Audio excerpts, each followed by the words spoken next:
Bonjour à tous, aujourd'hui je vous propose 6 calculs de dérivés avec composés. Cette fameuse formule donc on voit ici en terminale qui permet de dériver donc les composés. Alors une composée, je vais rappeler ce que c'est rapidement, au travers des 6 exemples que voici, et on va appliquer cette formule en bas. Je redétaillerai les 4 formules qui vont nous servir aujourd'hui, donc la dérivée d'un exponentiel u, d'une racine de u, de 1 sur u et de u puissance n. Voilà. Donc on va tout de suite démarrer.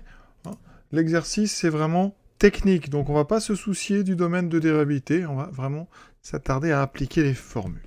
On commence par un exemple très simple, qu'on pourrait faire en développant, x plus 4 au carré. Alors, ici, où est la composée? U de x, c'est x plus 4. Et v de x, c'est donc x carré. Et si vous mettez, eh bien, u à l'intérieur de v, vous obtenez v de u de x, c'est-à-dire, donc ici, x plus 4 au carré. Et on notera ça, v rond u de x. Donc, pour dériver, on va appliquer la formule qui est au-dessus. Donc, v rond u prime de x, ça va donc être u prime, donc je dérive u, c'est-à-dire 1, multiplié par v prime que j'applique en u. Ça, c'est le plus difficile au départ. Donc, v, c'est x carré. Je vais écrire ça à côté. v prime, c'est donc 2x. Donc, dans v prime, je vais mettre u de x à la place de x. Donc, je vais remettre x plus 4. J'aurai donc 2 fois x plus 4. Ça veut dire que là, ma dérivée, c'est donc 2 fois, ici, x plus 4. Au final, ça fait donc 2x plus 4. Ce qui fait, donc ici, 2x plus 8. Alors, si on avait développé, regardez ce que j'obtiens. X carré plus le double produit 8x plus 16. Et en dérivant, j'ai bien 2x plus 8. Voilà.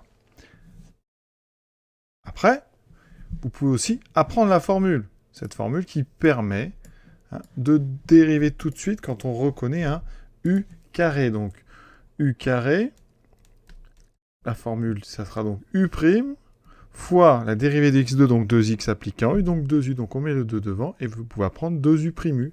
Donc ici, quand vous voyez f de x égale x plus 4, tout de suite, vous voyez du u carré, avec ici un u de x qui sera x plus 4. Donc, on applique tout de suite. On aura donc 2 fois la dérivée de u, donc 2 fois 1 fois x plus 4. Voilà donc pour le premier.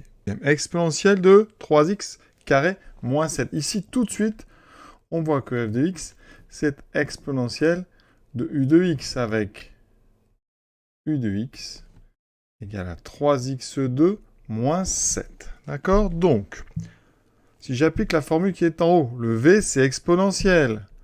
Donc, si j'applique la formule, u', c'est la dérivée de 3x2 moins 7. Donc, ça, je vais en avoir besoin. C'est 6x. Donc, ici, je vais trouver 6x, ça c'est mon u', fois la dérivée donc d'exponentielle.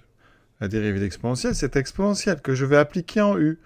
Donc, je retrouve ici exponentielle de u de x. D'accord?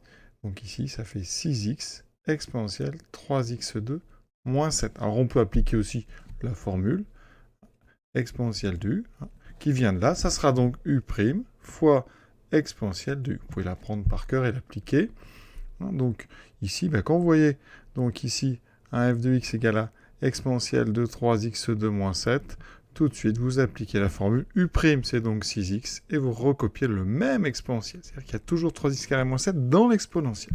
Présent, les deux premières n'avaient pas de problème de domaine. J'aurais pu vous dire, elles étaient dérivables, enfin définies dérivables sur R. Ici, on a une racine carrée, donc il faudra faire attention. Une racine carrée, on peut dériver si ce qu'il y a dedans est strictement positif. Voilà.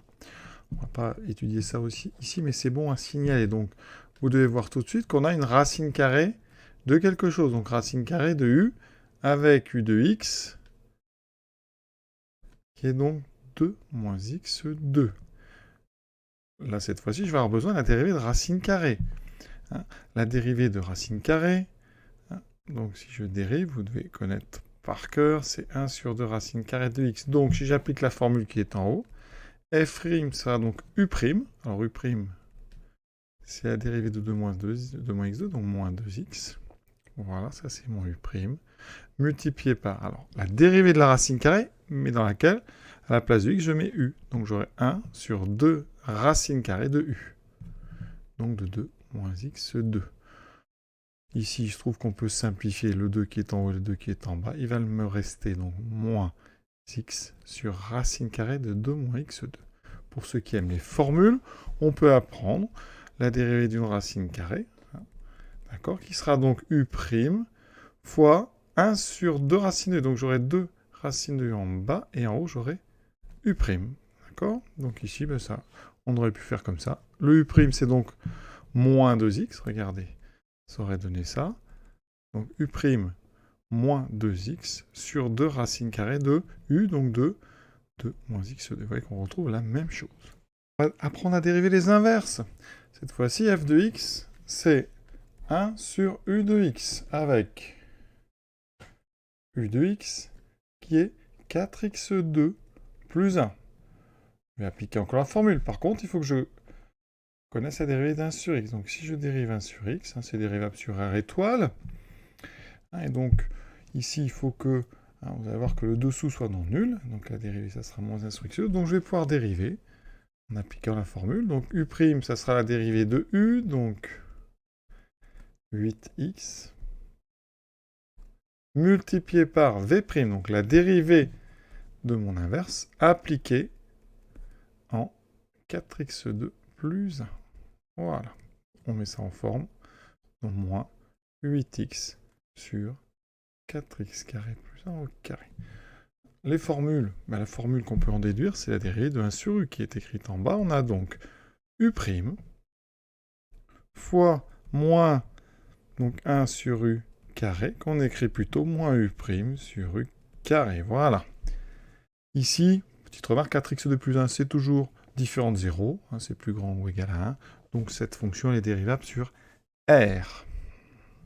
Un petit peu plus dur. On a des composés à l'intérieur duquel on a déjà une composée. Vous voyez ici, on a donc exponentielle de u de x avec un u de x qui est une racine carrée de quelque chose. Donc racine carrée d'un autre u. Alors, je vais mettre un u rond comme ça, ici, avec donc le u rond qui vaut moins 2x2 plus x. Donc, si j'applique la formule exponentielle u, c'est donc u', donc le u' ici, donc il va falloir que je trouve ce u' là.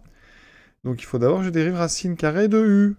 Racine carrée de u, on l'a vu, c'est donc u', alors le u' rond, ici, celui-ci. Voilà, vous devez donc ici apprendre à dériver un petit peu en ligne, comme ça, là. On aura donc cette dérivée, donc ça va faire la dérivée de ce qu'il y a dedans, donc moins 4x divisé par 2 racines carrées de moins 2x plus x. C'est-à-dire, en simplifiant par 2, moins 2x sur racine carrée de moins 2x2 plus x. Et ensuite, on va dériver exponentielle u. Donc on a u', donc la dérivée de ce qu'il y a dedans. Donc ce moins 2x sur racine carrée de moins 2x2 plus x, multiplié par le même exponentiel. Voilà, donc pensez bien qu'ici, il faut donc dériver cette racine carrée en utilisant directement donc u' sur 2 racines de u. Il y a une petite simplification par 2. Un exemple avec un cube à l'intérieur duquel on a déjà un exponentiel de u. Vous voyez, donc ici, si on doit dériver ça, alors on va le faire directement. On a donc la dérivée d'un cube. Donc formule du cube, ça sera donc c'est n u' u puissance n moins 1. Donc 3 fois la dérivée de ce qu'il y a dedans, fois ce qu'il y a dedans, puissance 2. Donc déjà, je peux recopier ceci. Par contre, maintenant, ici, je dois dériver ceci, qui est un exponentiel u. Exponentiel u, je dois donc dériver x2 plus 2, ça fait 2x, et je multiplie par l'exponentielle de x2 plus 1, plus 2. Et le plus 1 ici, en dérivant, va donner 0. Vous voyez, c'est assez rapide, il faut s'habituer. Ce qui fait à la fin 6x exponentielle de x2 plus 2, fois exponentielle de x2 plus 2, plus 1 au carré. Voilà, ce petit exercice pour vous apprendre à utiliser les formules est terminé. Donc vous avez en fait le choix. Soit vous appliquez toujours la formule générale, en vous disant bien à chaque fois qui est le u, qui est le v. soit vous appliquez les formules, et celles qu'on va utiliser toute l'année, donc exponentielle u, racine de u, 1 sur u, puissance n. Ça gagne en général du temps. Il faut apprendre aussi avec chacune d'entre elles les conditions de dérivabilité. Voilà. Donc je vous souhaite une bonne fin de journée, à bientôt.